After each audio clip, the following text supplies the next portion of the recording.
नमस्ते बच्चों, कैसे हैं? बहुत दिनों बाद में मिल रहे हैं ना। तो आज मैं कहानियों के पिटारे से हमारी अब जन्माष्टमी आ रही है, तुम्हें पता है। तो भगवान श्री कृष्ण की कथाओं में, अनेक लीलाओं में मैं एक बहुत ही प्यारी उनकी दोस्ती की कहानी लेकर आ रही हूँ। अभी अभी हमारा फ्रेंडशिप डे यानी मित्रता दिवस भी गया है। तो उनके जैसी मित्रता तो कभी कोई निभा ही नहीं सकता। तो उन्हीं के बारे में बड़ी सुंदर सी कथा, कृष्ण और सुदामा। तो तुम्हें पता है ना, भगवान जब श्री कृष्ण का जन्म हुआ तो वो जेल में हुआ, मथुरा में। फिर उन्हें रातों रात गोकुल में लेकर गए। नंद बाबा के घर में वो पले बड़े। गोकुल, मथुरा, वृंदावन और गोवर्धन, बरसाना, हर जगह उनकी खूब सारी लीलाएं हुई। लेकिन जब वो थोड़े बड़े हो गए, अंदाज 11-12 साल के, तब वो वापस से मथुरा आए कंस के बुलाने पे। और कंस का अत्याचार बढ़ते ही जा रहा था। तो भगवान को पता था कि जब तक वो उसको मारेंगे नहीं, जब तक मथुरा वासियों को उसके अत्याचारों से छुटकारा नहीं मिलेगा। तो भगवान और बलराम जी दोनों आए, कृष्ण और बलराम। अब आते ही कंस ने उनकी तैयारी कर रखी थी मारने की, लेकिन वो आए, हाथी को मारा, फिर बाद में कंस को भी मारा। और कंस को मारने के बाद में वो जेल में गए, अपने नाना उग्रसेन को छुड़ाया और अपने माता पिता को भी, नज़रबंद थे, उनको भी छुड़ाया। और उनको छुड़ाकर वो उन्हें महल में लेके आए और महल में लाकर उग्रसेन जी को राजगद्दी पर बिठाया। जब उग्रसेन जी राज करने लगे, तब देवकी और वसुदेव, जो उनके असली माता पिता थे, नंद बाबा और यशोदा तो पालने वाले थे, अब जो उनके असली माता पिता थे, उन्होंने सोचा ये तो इतना बड़ा हो गया, अभी तक कोई विद्यालय नहीं गया, कहीं पे भी कुछ पढ़ाई नहीं करी, तो मेरा बच्चा तो ऐसे ही रह जाएगा। तो उन्होंने उसे उज्जैन में सांदीपनी आश्रम में, सांदीपनी गुरु के आश्रम में भेजा। वो वहाँ पर 64 दिन रहे।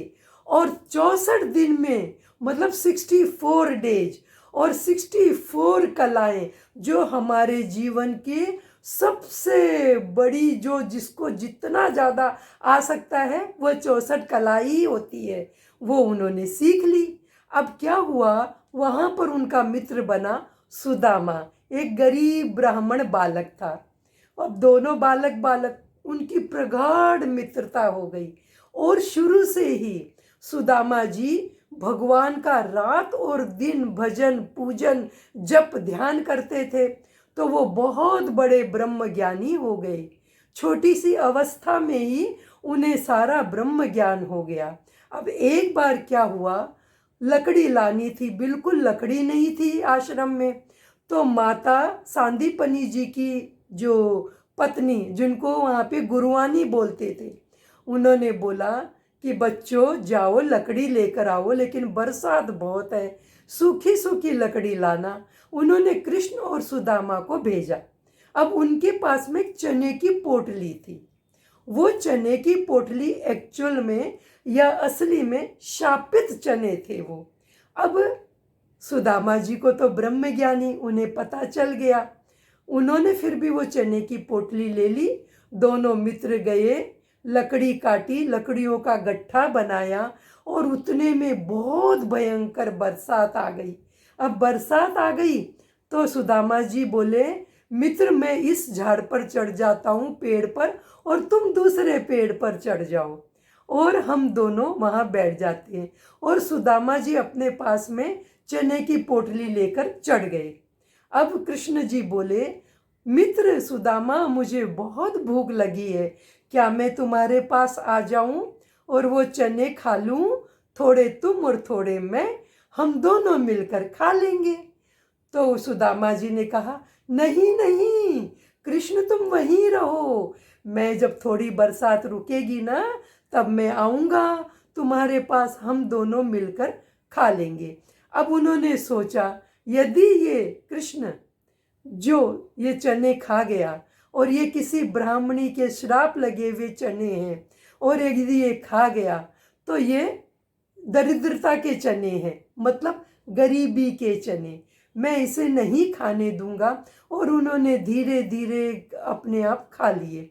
भगवान बोलने लगे, मतलब श्री कृष्ण बोलने लगे, मित्र मुझे ऐसे लग रहा है कि तुम चने खा रहे हो।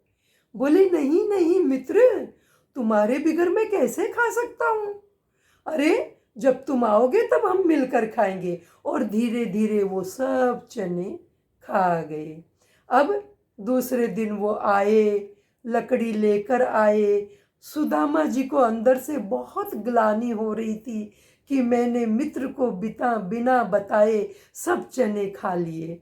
लेकिन वो मन ही मन सोच लिए कि मेरे मित्र को तो संपूर्ण जगत का राजा बनना है, आगे जाके मथुरा, द्वारिका, हर जगह का राजा बनना है, पूरे जगत के ये राजा कहलाएंगे, मैं कैसे इन्हें चने खाने देता।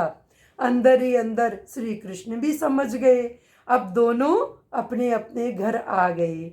और उसके बाद में भगवान की बहुत सारी लड़ाइयाँ हुई, और उन्होंने बाद में जाकर द्वारिका जी में अपनी नगरी बसाई। और द्वारिका जी में इतना सुंदर महल बनाया, उनके बहुत सारी शादियाँ हुई, और उनकी जो सबसे मुख्य रानी थी वो रुक्मणी जी थी, और सत्यभामा आदि कई रानियाँ थी। अब जब उधर सुदामा बड़े हो गए और वो छोटे से गांव में रहने लगे, उनकी भी शादी हुई, उनके भी 4 बच्चे हुए। लेकिन वो अत्यंत गरीबी में दिन काट रहे थे। दिन भर जाते भिक्षा मांगते, मतलब सबके घर पे जाते और फिर बोलते मुझे भिक्षा दीजिए, जो मिलता उसी से उनके बच्चे और उनका निर्वाह होता। अब उनके बच्चे भी छोटे छोटे थे।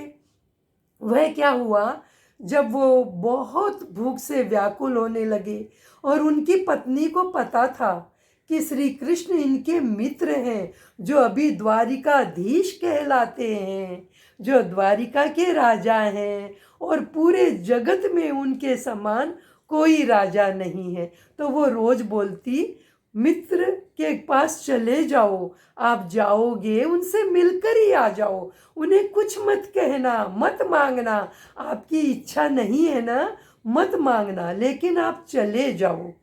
अब बहुत जिद करी तो एक दिन सुदामा जी बोले, हाँ मैं चला जाऊंगा, मैं मांगूंगा कुछ नहीं, वह यदि दे देगा तो ठीक है। तो वो आए। अब वो उनके घर में कुछ नहीं, 2-4 घर में गई, थोड़े से चावल जगह जगह से इकट्ठे करके लाई, अपनी साड़ी का पल्लू फाड़ा, उसी में ही चावलों को बांध दिया।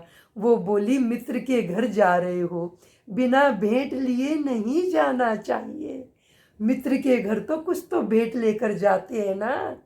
तो फिर उन्होंने वो चावल की पोटली ले ली और अपनी कांख में दबा ली, और दबाकर वो चल पड़े। अब भगवान को पता था वो आ रहे हैं, तो रातों रात ऐसी माया करी कि वो दूसरे दिन द्वारिका के दरवाजे के सामने, उनके महल के दरवाजे के सामने खड़े हो गए। और बड़े बड़े 2 दरबान वहाँ खड़े थे।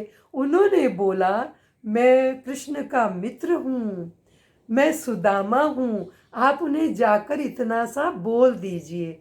सब हंसने लगे, अरे हमारे राजा का ऐसा फटे हाल मित्र, इतना गरीब। वो बोले, ठीक है हम बोलेंगे। अब उन्होंने 1 बार बोला, 2 बार बोला, तीसरी बार बोला तो वो फिर गए और बोले, एक सुदामा नाम का अत्यंत गरीब ब्राह्मण, दरिद्र ब्राह्मण आया है, वो आपको अपना मित्र बताता है। जैसे ही श्री कृष्ण ने सुना सुदामा, वो भाग पड़े, दौड़ पड़े और आलिंगन कर लिया, मित्र को गले से लगा लिया। ऐसी होती है मित्रता, समझे बच्चों। इसमें गरीबी अमीरी का भेद नहीं देखा जाता। फिर वो उन्हें राजमहल में लाए और कथा में तो ऐसा आता है कि आंखों के आंसुओं से ही उन्होंने उनके पैर धो दिए, कांटे निकाले, उन्हें सुंदर सुंदर वस्त्र पहनाए, उनकी आव भगत करी और खिलाया पिलाया। खाना खिलाने के बाद बोला, मित्र मेरी भाभी ने कुछ तो भेजा होगा ना। तो वो बोली, नहीं नहीं। अब उन्हें शर्म आए, इतना वैभव देखकर, इतना ऐश्वर्य देखकर। वो बोले नहीं। तो वो बोली, मित्र झूठ मत बोलो, भेजा है। और फिर उन्होंने चावल की पोटली खींच ली और एक मुट्ठी चावल खा लिया, दूसरी मुट्ठी भी खा ली। अब भगवान तो त्रैलोक्य के स्वामी कहलाते हैं, मतलब 3 लोक। तो 3 लोक में 2 लोक का तो ऐश्वर्य उनको दे दिया खाकर। अब जब तीसरी मुट्ठी खाने लगे तो रुक्मिणी जी ने हाथ पकड़ लिया, नहीं, आपको मैं नहीं खाने दूंगी, आपने 2 लोकों का ऐश्वर्य इनको दे दिया है। और बोले, हमें भी प्रसाद खाना है। थोड़ा थोड़ा सबने खाया। 4 दिन उन्हें रखा, बहुत आव भगत करी, फिर वापस भेज दिया। भेजा तो वापस वही कपड़े पहना कर भेज दिए। अब सुदामा जी को मन में आया, मुझे तो कुछ भी नहीं दिया, अब मैं क्या बोलूँगा जाकर पत्नी को, बच्चों को। लेकिन वो चले गए और जाने लगे तो बोले, जाओ मित्र, भाभी को मेरा प्रणाम बोलना, नमस्कार करना, बच्चों को प्यार करना। सुदामा जी बोले, हाँ मित्र, अवश्य बोलूँगा। और वो चल पड़े।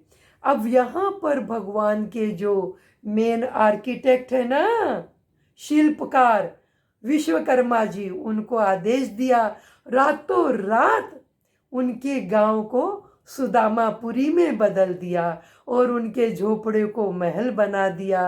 रातों रात ऐश्वर्य ही ऐश्वर्य पूरे गांव में बिखर दिया और उनके घर को इतना सुंदर महल में परिवर्तित कर दिया। अब जब सुदामा जी आए और देखा कि मेरा कहाँ झोपड़ा, तो वो डर गए, रोने लगे।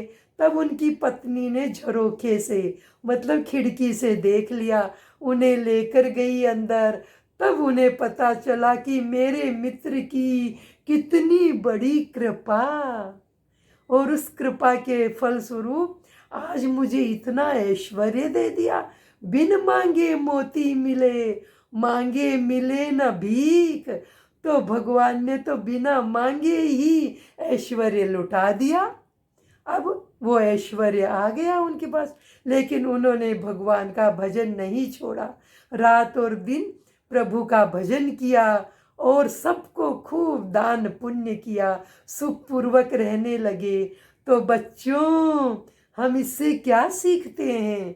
चाहे हमारा मित्र गरीब हो, अमीर हो, हमें उससे नहीं मतलब है। हृदय का प्रेम होना चाहिए बच्चों, हृदय का प्रेम। और प्रेम ही इस जीवन में सर्वोपरि है, मतलब सबसे ऊंचा प्रेम का ही स्थान है।